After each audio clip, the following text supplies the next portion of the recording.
friends, it's Laura with Laura B. FlossTube. Welcome or welcome back. Thank you so much for joining me today. We are going to continue our video series on our Bloom quilt sew along. So as you can see from behind me, I have the first 16 blocks done. What you can't really see in this shot is that I also went ahead and put together my sashing strips for the last row of the quilt. So as soon as I get my blocks done, I can start assembling the row, and I'll have that row together lickety split when I have the last block done.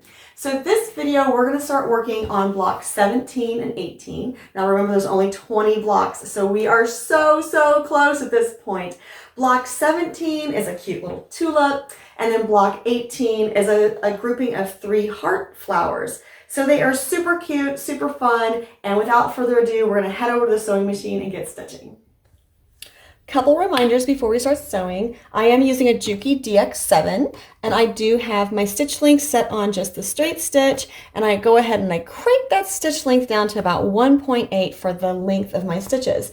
So I am just using a straight stitch. Now you may notice today that I might have to change my bobbin out a couple times, and that's just because when I am doing some piecing or borders or whatever with my quilts, I don't get rid of my little bitty partial bobbins, but I save them, and then when I'm doing my applique, I go ahead and use up those little bitty partial bobbins.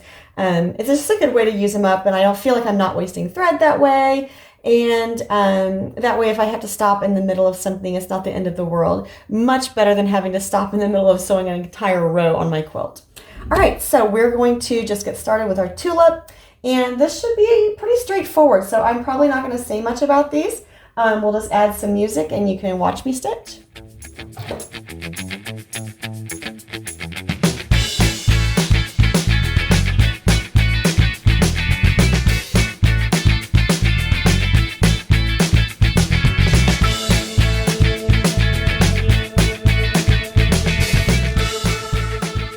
That's all we need for block 17. Now we're going to move on to block 18. And that one, we have basically 3 hearts and 4 leaves. So nothing too crazy here either. Nothing that we haven't done before.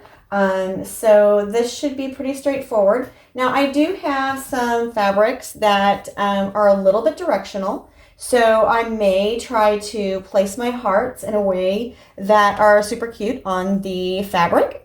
For instance, this fabric in particular has these cute little medallion looking things on it. So when I put my heart on there, I just kind of want to be a little conscious about where those are at. And that's just really a personal preference. So this is, totally your decision, what you want to do. So what I'm going to do is I just want to you can kind of see through the interfacing, so that's very helpful. I'm just going to line this up. See this little star here? I'm just going to put kind of the center of my heart on that. Make sure you have enough on the side, and this is where I'm going to stitch.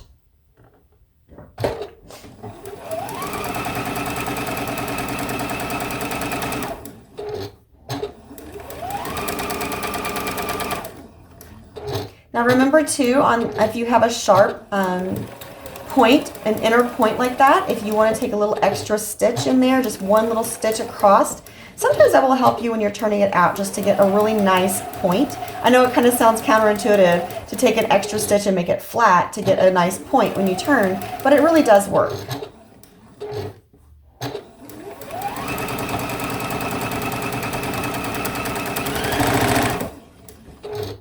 Okay, same thing with this fabric. I have some little medallions on there. So I just kind of want to think about their placement when I am lining up my heart shape. And I would like to line this up just so one of those cute little flowers are in the middle of the heart. And then we'll stitch.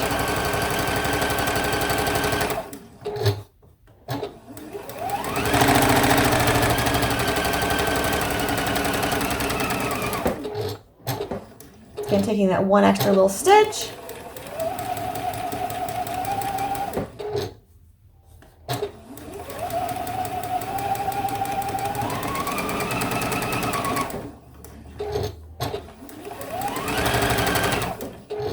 Goodness, this one's kind of a directional type thing too. It definitely has some pattern in it.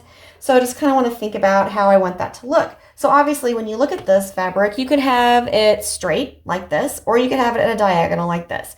I kind of look at the diagonal, and with applique, it doesn't really matter as much, and especially when these shapes are so small. So I am just going to line this up just to kind of cut these kind of at a diagonal look.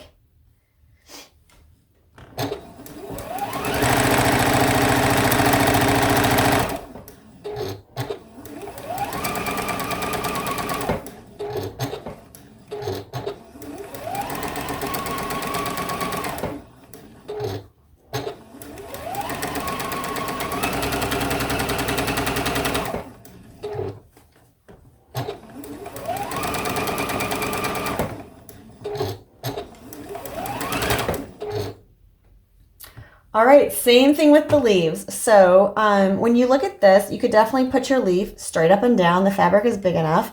And then the flower, these leaves kind of go at an angle. They kind of like the stem is going this way. Then, you have to think, do I want my leaf to look like this or like this or like this? And kind of think about how you want to place that leaf in relation to that. So I'm just going to kind of put this so they are kind of, oh, they'd be straight up and down if I did that. So if I did this, they wouldn't be. Yeah, there's so many decisions to make. But you can definitely play around with the fabric and decide which way you like it best. Or you could just wing it and just put it on there and sew and be happy with the results. And both of those methods are perfectly acceptable. It is your quilt and you should do what makes you happy. Don't overthink it too much. Don't stress yourself out. This is supposed to be fun. And if you are putting so much thought into it that it becomes unfun, then definitely slow yourself down and remember that, hey, this is supposed to be fun.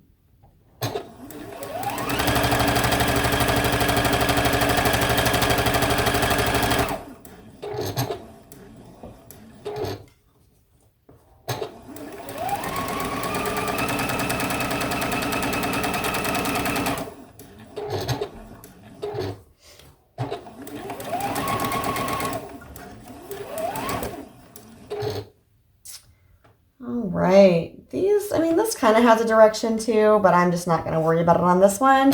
I'm just going to sew my leaves. I think more than anything, when you have directional fabric and you're sewing more than one shape, like the leaves, for instance, I think more than anything for me, what matters the most is that they're going basically the same way. So like if I had something, let's say I had a plaid, I wouldn't want one to look like it was on the diagonal and the other one to look like it was straight, right?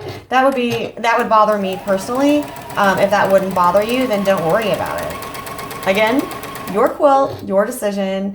Don't stress yourself out. Have fun doing it.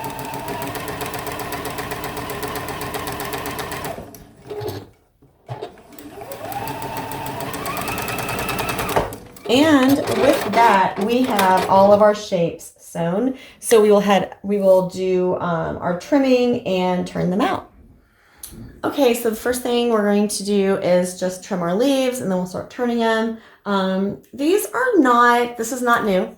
So if you have done, I don't know, any of the other blocks, these leaves have shown up, and a couple of other blocks as well. I'm just trying to look to see where they've shown up. They were definitely in block 3, probably a little smaller there, and also in block 6. So not a new shape, so don't stress. Again, on these teardrops, just remember you want to leave about 1/4 inch around. You will notice that I sometimes don't leave that much. Sometimes it's closer to 1/8, but that's okay. And then at the points, you just want to angle those down so you have a shape that looks kind of like that.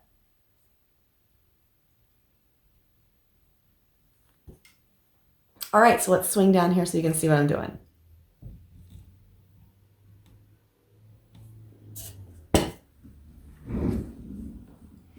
All right, so again, I'm just going to snip that tip off, just angle that out, and that's going to help me when I'm turning this shape.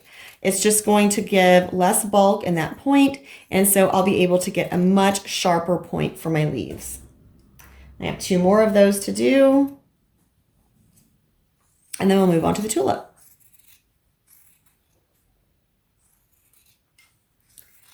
Now this one, I got pretty close to the edge of the fabric. So if you notice, when I went back, I did go ahead and sew another line across there just because I am really close to the edge of that fabric. But it's going to be okay and it's going to be fine. No one's going to know at the end, so it'll be all right. Well, I guess everyone will know if they watch the video, but other than that, no one will know. It'll be fine. All right, so for our tulip, I'm going to angle across those points and then down and around. Angle across the point and then cut down but not through that stitching line in the concave area, flat across that point. And there we go. Now, if you want to, you can go back and even kind of snip these off just so you have a little extra bulk, or a little less bulk rather, in that tip. Sometimes I do that, sometimes I don't. When it's a shape this large, it's usually not that big of a deal, just because the fabric will give and it'll go in there fine. But especially on smaller shapes, that's something that you may want to do. All right, so next up is sorry about that. Next up is the heart flower block. That is block 18.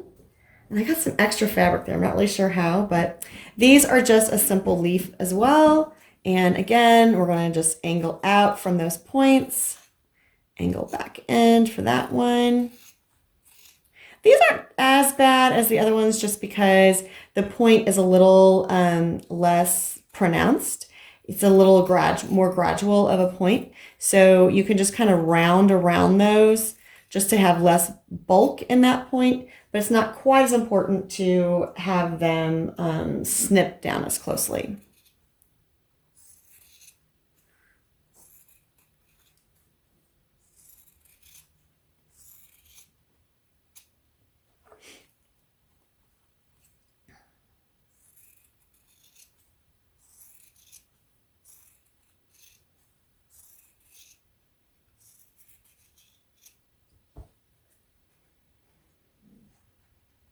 All right, now here's our hearts, and I'm just going to cut off even with the point,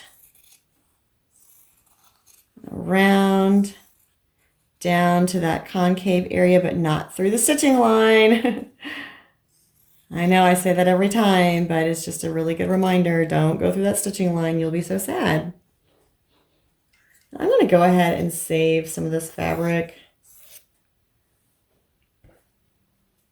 I cut those way bigger than I needed.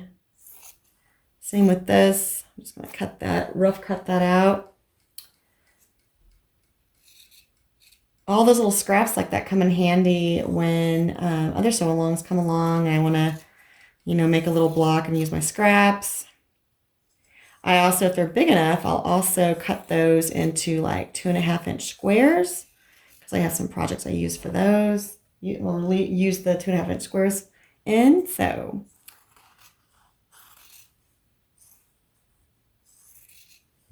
plus, it's Lori Holt fabric, so I like to save all I can. I love her fabric lines.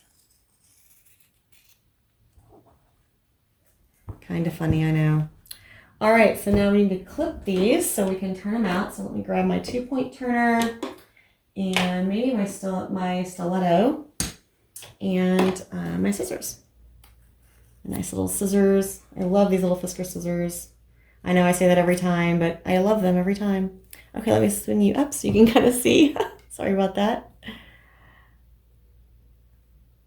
Oh, now you can see me struggle. The struggle is real.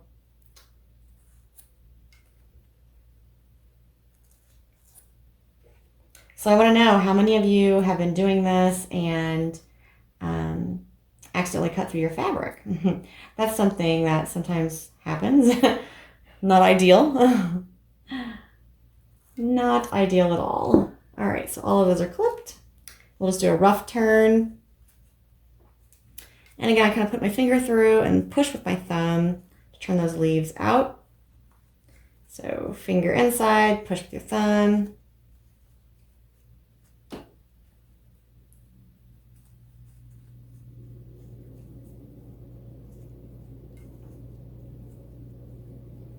Hope everyone is having a nice holiday. Let's see, this is, this video will post in the new year, so I hope everyone had a happy new year. I'm doing this a few days early just because I want to try to keep ahead of the game. Just making sure that I don't get behind.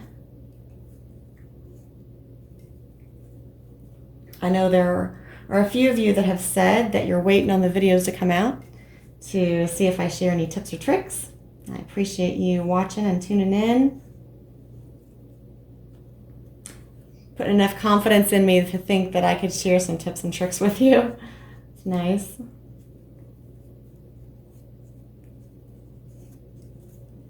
All right, so these are roughly turned. Just not running my 2-point turner around here. And I'm just going to go ahead and get the rest of these smoothed out.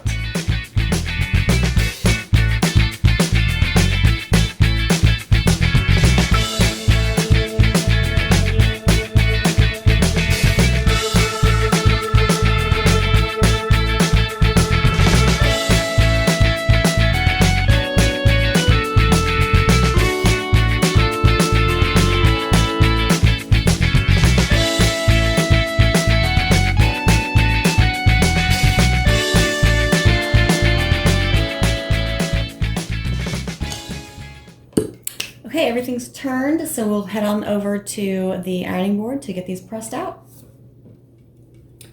All right, so this fabric is directional and it does have writing on it. So I'm going to make sure that when I press it so the line, so the words are straight. Just like, I think it was block, 12 maybe, that the writing was, I either cut a little off or the writing was a little off, something was a little off. And so when you press these, you just want to make sure that you can kind of double check. If that matters to you, if it does not matter to you, then please don't fret and worry about that.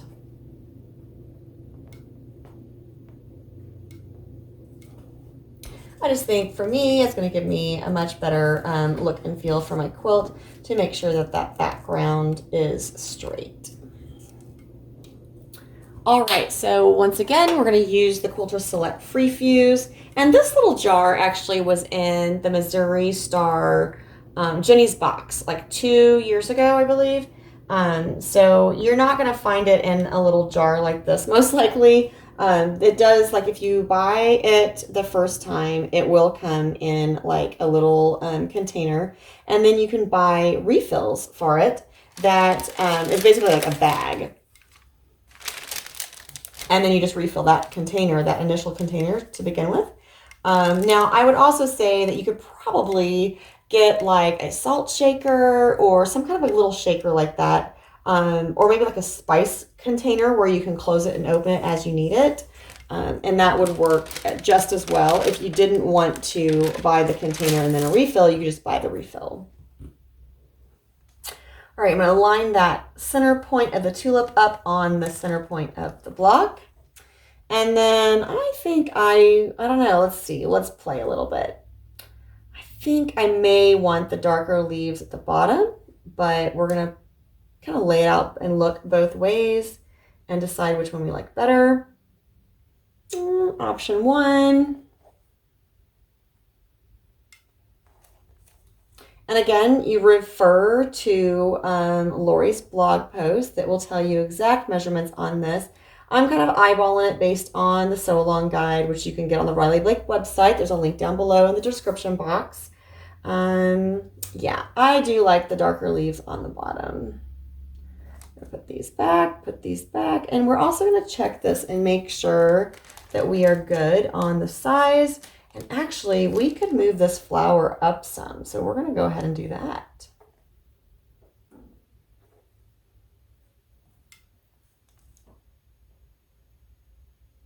Yeah, so, okay. So we're going to put some free fuse underneath the top part of this flower, because remember, we want to be able to lift it to get the rest of that stem. We're going to move these leaves up just a smidge. Make sure they're kind of even, if that's the way you want it laid out. If it's not, then lay it out the way you want. This is your block, your quilt.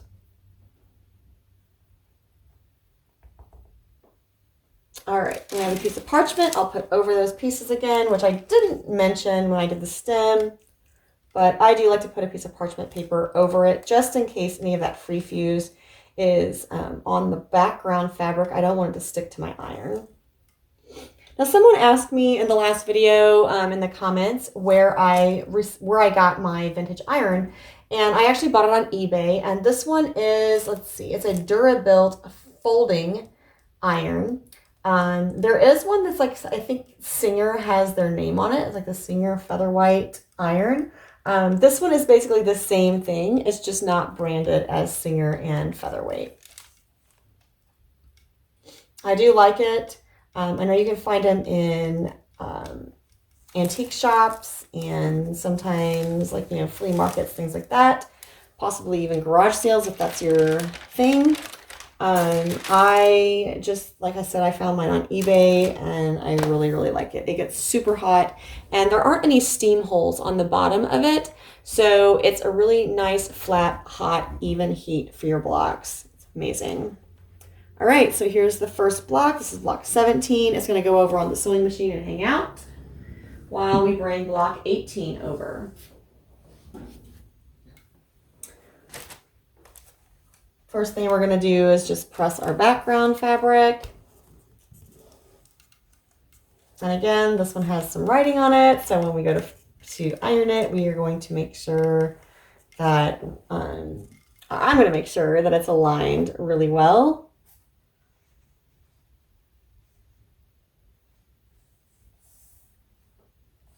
That's not too bad, actually. Make that crease. Now this block has 3 flowers, but that middle line is going to allow us to know the center of the block and where that center flower goes. And this one, the way it works is there are 3 stems. The middle one is the longest. And then the 2 on the sides, there's a tall one and a short one. Now, before you fuse your stems down, you want to check and make sure you have enough space because the 2 outside flowers are the ones that get the stems, or the leaves rather. So let me go ahead and iron these pieces. When I say iron, I mean press. Although you will see me wiggling. Can't help it.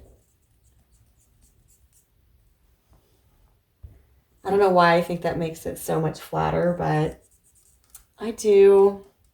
It's a bad habit. I've tried and tried and tried to break it. It doesn't work. All right. So I also feel like I want this one as the center and then these on the side. So you're basically going to lay out most of this block or all of this block. I guess you wouldn't necessarily have to have the flowers on there. And I can already tell that this may be too wide. We'll have to check this with a ruler and see where we're at.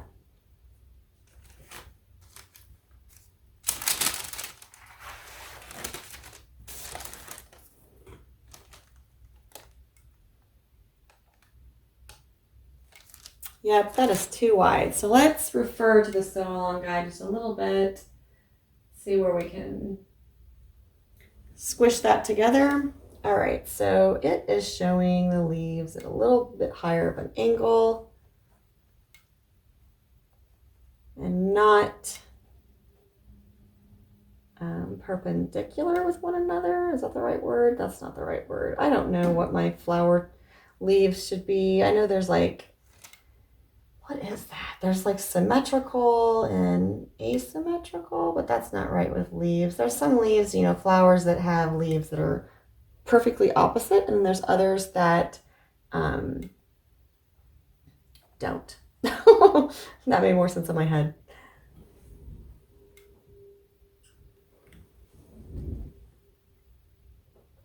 Just referring to that sew along guide a little bit more.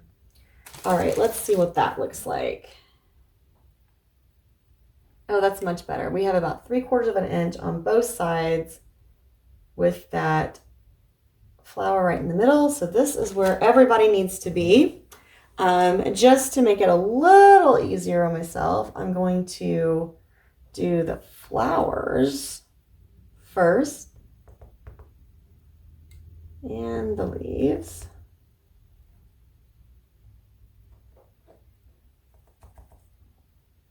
Sometimes it's easier to do your pieces first than the stems, because those stems can get a little tricky to keep them in place. So we're going to press that stuff down, and then we'll go back and do our stems. I like doing the stems first because it gives you a nice basis, nice base to build off of. But in like a case like this, where it's like, okay, well, you know, I can't get my block too wide or too tall. I need to make sure that nothing, like the main shapes, the hearts and the leaves, don't move. It's better to do the hearts and leaves, the shapes first, rather than the stem. Hopefully that made sense. It made sense in my head. Man, if you could interpret that and help my husband out, he'd be appreciative. I know sometimes, poor guy, he just doesn't even, I'm a lot sometimes.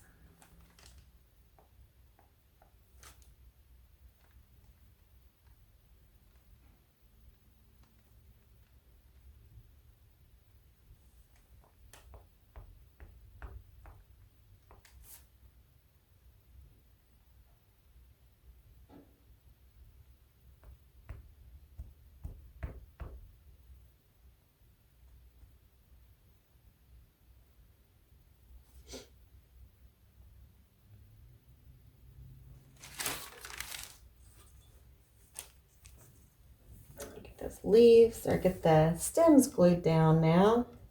Fused down, since it's Quilter Select Free Fuse, right? Mm-hmm.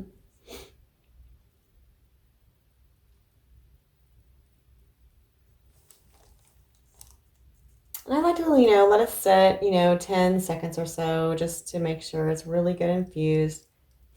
Don't want your pieces falling off when you go to applique them down. And as I've mentioned before, sometimes I do use tacky glue instead of the free fuse powder. I like using the free fuse powder just because as soon as it's set, as soon as I'm done ironing or pressing these, then I can go right to the machine and start sewing. I don't have to wait. And with the glue, most of the time you do have to wait, you know, at least 20 or 30 minutes for it to truly set. Now, I will say that sometimes I am impatient, and I have taken the glue and brought to the pressing and brought it to the ironing board and pressed it and kind of like, you know, dried it with the iron, I guess is what I would say. And that does work, but, you know, it's a little, it can make a mess if you're not careful. So, all right, so here is block 18. We're going to take these over to the machine and applique them down. Few adjustments on the machine before we get started. First of all, you want to be on a zigzag. That's what I use. Obviously, if you like a different stitch more, then you should use that. I crank my zigzag all the way down to 1.8 and 0.9. So it's 1.8 for the width, 0.9 for the length. So that gives me a pretty small, tight little zigzag to go around these shapes. The other thing I do is I switch from my piecing foot to an acrylic foot. And this acrylic foot, you can kind of see, let's see if I can get this better. There we go. You can kind of see there in the middle, there's a little triangle on there, and that's going to tell me exactly where my needle is going to hit in that line. So that helps me keep in the right place around my shape. So that is the foot that I use and the stitch I use. I try to go through that every time. I think I forgot in one of the last ones. And for this shape, what I'm going to do is I'm going to start with the stem, do the leaves, and then the tulip. That's a pretty straightforward block to applique. So I'm just going to do that, and you can watch.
to clip the strings. We'll take them back to the ironing board to press them, and then we'll trim them up. Just as a reminder, I like to press my blocks from the back.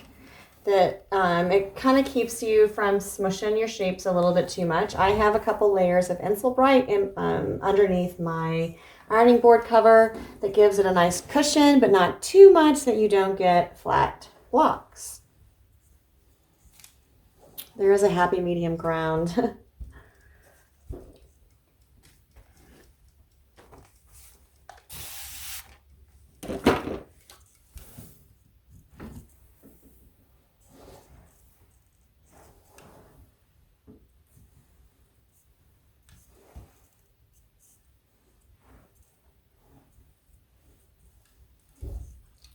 All right, so let's go trim these up and we can see the final results.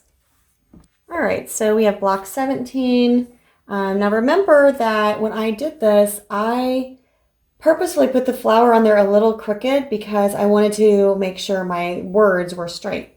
So when I line this up, I'm going to make sure that I put the 4 1/4 mark right on the point of the tulip and right down the middle of that stem. And that should get me right in the center of the block. But you might notice that the edges are not evenly distributed, and that's okay because, as I said, we kind of adjusted this a little bit to make sure our words were perfectly straight in the background of our block.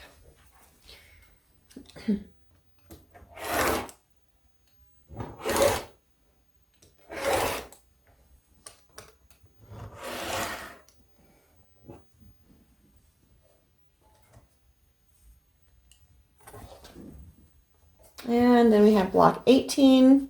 We have about 1 inch over here. We have 3/4 of an inch over here. So we are going to just kind of move that just a smidge so we can get the same amount of space on all of the sides of our flowers.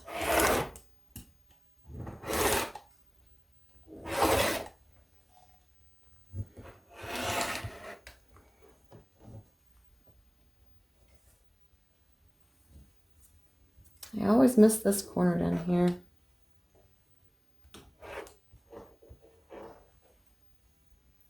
All right, let's get them on the design wall so we can see where we're at with our quilt. Alrighty, this is kind of a weird angle, but we'll work it out, right? So here's block 17 and 18. That's the ones we just finished today. And so they are super cute. They are in the row where they should be. And as I mentioned earlier, I did go ahead and do the sashing for above this row and the sashing in outer or inner border for below this row. So all of that is ready to go. At this point, I could go ahead and sew these side sashings onto these blocks and start building this row. And then I'd only have a couple more to do when I got block 19 and 20 done. So I don't know if I'm going to do that or not. It's a toss-up. I probably will, to be quite honest. But I definitely have the ability to do that and kind of build my row as I'm building my blocks. And that kind of helps you stay motivated. At least it helps me stay motivated. And it also helps you, get everything together. And then as soon as you have that last block done over here, then you can get the inner part of your quilt top together. So that's super fun. So yeah, I hope you guys picked up a couple more tips and tricks this week with the blocks 17 and 18. I hope you're playing along and you're doing well with your quilt. If you have any questions or comments, please feel free to throw them in the comments below the video here, or, reach out on Instagram. So my Instagram handle is LauraB_flosstube.